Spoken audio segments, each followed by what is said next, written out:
Breaking news tonight, and this is absolutely massive.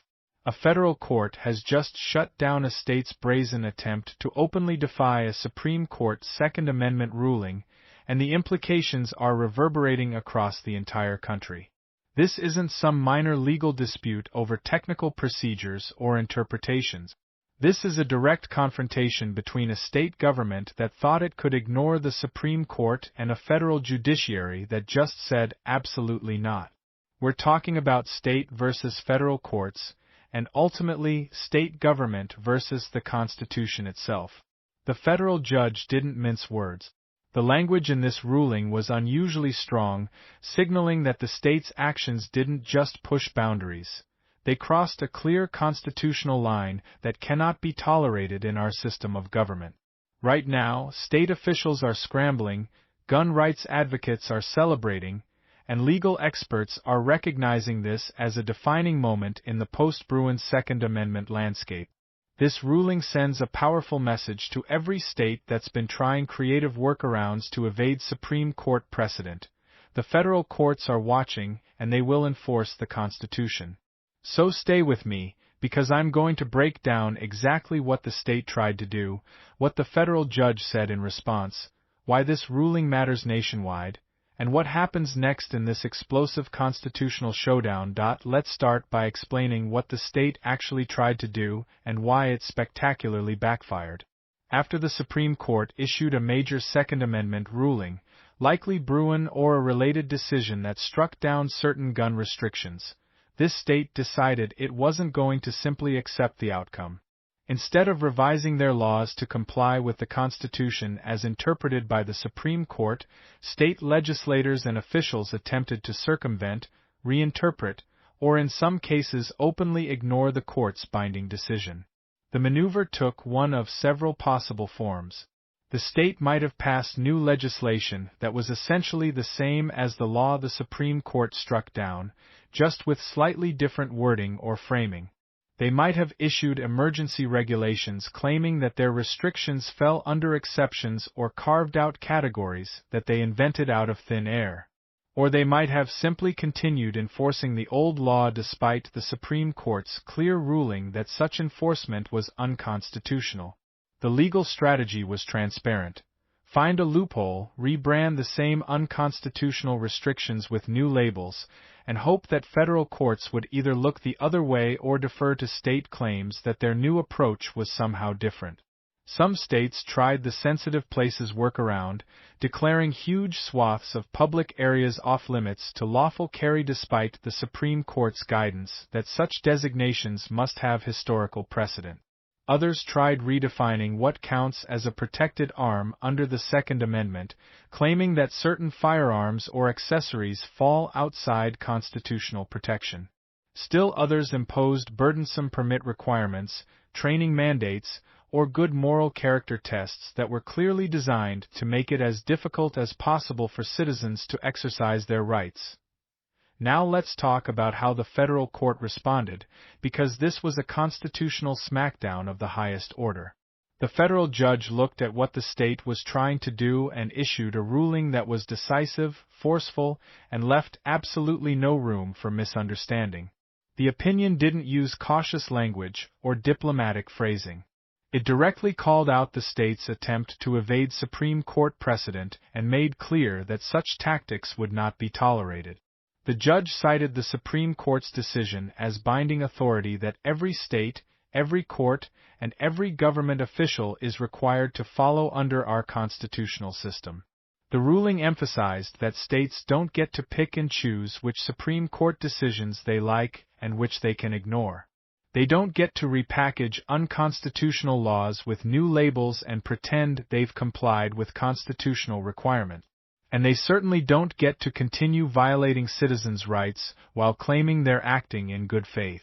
The federal court pointed out that the state's new law or regulation was materially identical to what the Supreme Court had already struck down, that the state failed to provide any legitimate historical justification for the restrictions, and that the entire scheme was obviously designed to frustrate rather than follow the Supreme Court's mandate.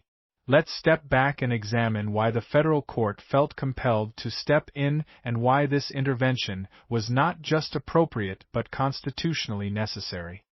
Under the structure established by the Constitution and affirmed through more than 2 centuries of Supreme Court precedent, states are required to follow Supreme Court decisions on constitutional questions. This isn't optional. This isn't subject to state veto. When the Supreme Court interprets what the Constitution means, that interpretation is the supreme law of the land, and every government official at every level, federal, state, and local, is bound by it. The federal judge who issued this ruling understood that allowing a state to openly defy Supreme Court precedent would undermine the entire constitutional order. If one state can ignore the Supreme Court on the Second Amendment, why not others? And if states can ignore rulings they don't like on gun rights, why not on other constitutional protections? The judge recognized that this confrontation was part of a broader national trend. Multiple states have been attempting workarounds to the Supreme Court's Second Amendment decisions, testing the boundaries and hoping that lower courts would give them leeway.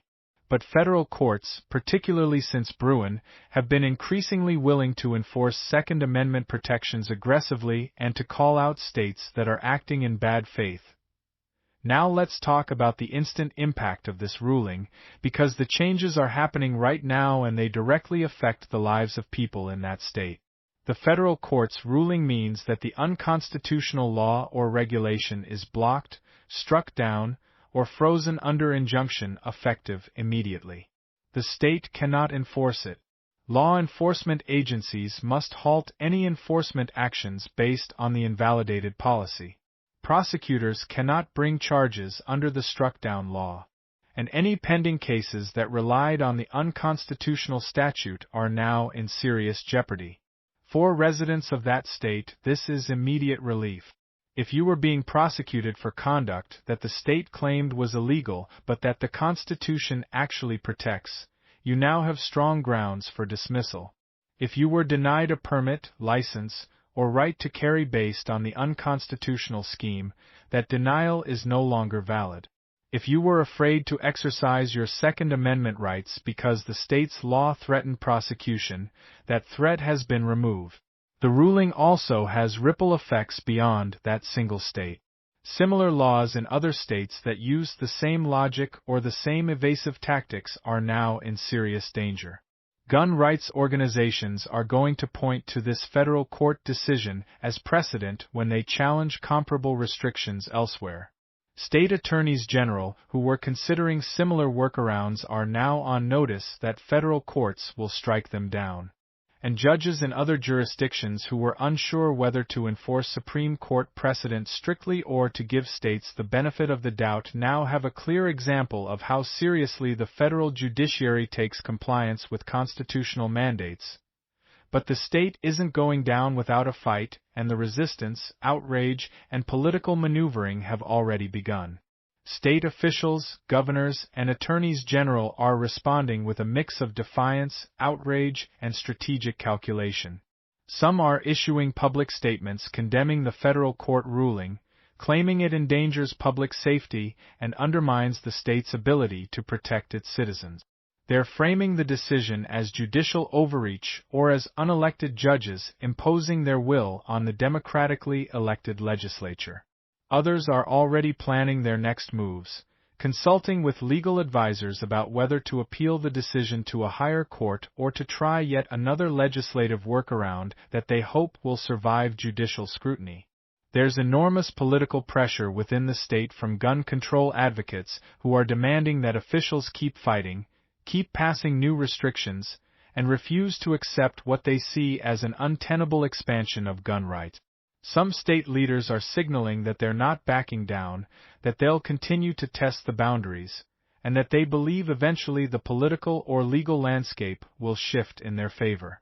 They might appeal this ruling to the Circuit Court of Appeals, hoping for a more sympathetic panel of judges. They might draft new legislation with slightly different language and dare the courts to strike it down again. They might engage in slow-walking implementation, dragging their feet on compliance and hoping that delays will minimize the impact. The tension between what the federal court has ordered and what state officials are willing to accept is creating a constitutional crisis in slow motion. This fight is far from over, and the state is signaling loud and clear that it's not backing down without exhausting every possible avenue of resistance. Let's zoom out and look at the national fallout from this decision, because what happened in this one state is going to reverberate across the entire country. This ruling becomes a warning shot to every state that's been attempting to defy or undermine Supreme Court's Second Amendment precedent. It tells state legislators and governors that if they try the same tactics, they're going to face the same result: federal courts striking down their unconstitutional schemes and possibly even imposing sanctions or attorneys' fees.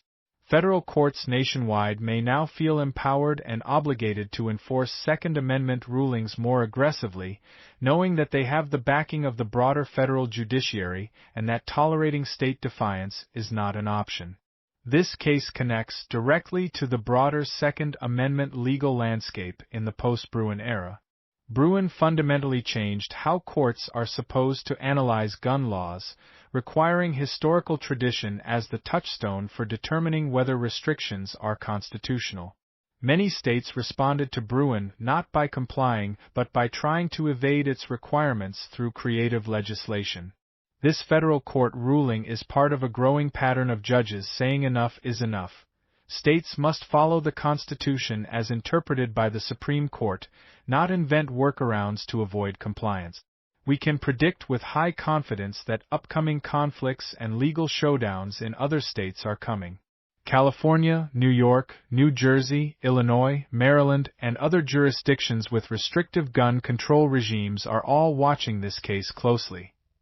This is what happens when states defy the Constitution, and this ruling needs to be understood as a serious statement about the limits of state power and the supremacy of constitutional law. The federal court didn't issue a tentative, narrow decision that left room for further state maneuvering. It delivered a clear, forceful message that states cannot disregard Supreme Court precedent just because they disagree with it politically. The Constitution is the supreme law of the land, and when the Supreme Court interprets what the Constitution requires, every government official, from the president down to local sheriffs, is bound by that interpretation. This ruling reinforces that federal courts will not permit states to play games, to rebrand unconstitutional laws, or to slow-walk compliance in hopes that the legal or political winds will change. The Second Amendment remains on firm constitutional ground, and this ruling strengthens that protection nationwide by demonstrating that there are real consequences for states that refuse to respect constitutional limit. This wasn't just a federal court ruling, it was a constitutional reminder that we live under a system of laws, not a system where state governments get to decide which parts of the Constitution they feel like following. The judge's decision reinforces the foundational principle that constitutional rights are not subject to state veto, that the rule of law means something, and that the judiciary will step in when government officials overstep their authority. As we look ahead, this ruling is going to be cited repeatedly in future cases. It's going to embolden gun rights plaintiffs to challenge restrictive laws more aggressively. It's going to make state officials think twice before trying blatant end-runs around Supreme Court precedent. And it's going to shape the next major Second Amendment battle that's already brewing. So stay informed, stay engaged, and understand that we're watching constitutional history unfold in real time. Subscribe so you don't miss the next explosive development in this ongoing fight. Drop a comment and let me know what you think about states trying to defy the Supreme Court, and I'll see you in the next one.